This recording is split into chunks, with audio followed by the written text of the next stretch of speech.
Brad Williams, XL Prime, cumulative interest. We have a 7-year loan, 10 grand, 6%. How do we do this? It's straightforward. We're going to use the cumulative interest function within Excel, which is really nice. If you really want to do this, you could just take the discounted cash flow of the 10 grand over a 7-year period and compute the interest. But this little tool here, right here, is rather nifty. It's in the anatomy. It's here, and we break it down. Over here on the right, we have a narrative. The cumulative interest function can be used to calculate the total interest for a given year. Well, we'll also do it for the term of the loan. Here's example 1. All right. In this example, the total interest paid in year 1 is calculated using a start period of 1 and an end period of 12. Here, we have a start period, T5, 6%. Why do we divide it by 12? Because it's annual. Bi-monthly. We want to see monthly compounding, C7, and we're making monthly payments. C7, term, 84. C4, loan amount. E4, 1 year. C8, 12. Why are we doing all this? We're looking at rates. Let's look here. We have our rates. Number of periods. C7. Present value. That would be the 10 grand. The start. E4, year 1. Ending period. C8, 12. We're going to go down, and I manually inserted the 13, 24, 25 to 36, so on and so forth. 22, 71, 19 is the cumulative interest right here. We have our rate here. We have our number of periods. We have our present value, our start, our end, and our type. 0, end of period. 1, beginning of period. We chose 0. Your choice. What am I talking about? You said 0. You can do this whole thing without doing the month to month right here. C5 divided by C8.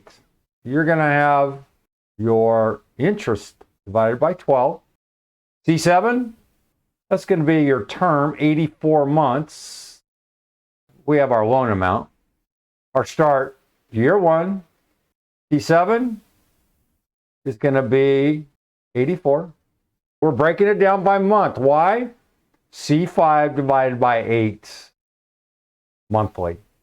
We could put 1 and 8 and not divide the interest rate by 12 and just do it that way. This is trial and error. You can play around with this. Well, any of these.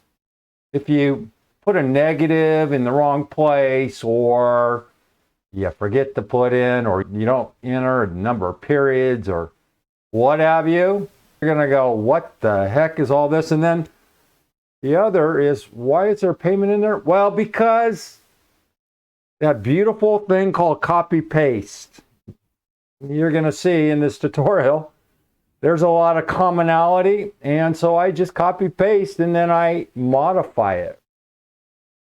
Read this if you want. I just explained it. The best thing to do is get a grasp of this very simple finance application.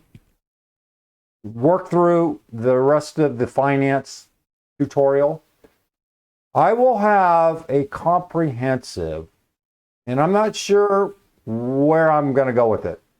I have another website, Bradley Corporate Finance. It's from beginner to the highest level you can get in terms of finance. The only thing is, it sucks.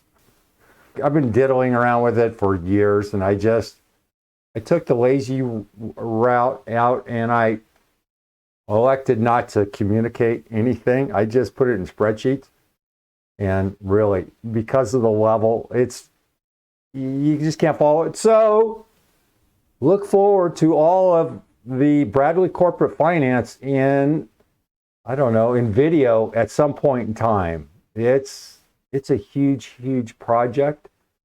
It will be in YouTube at some point in time, or some other social.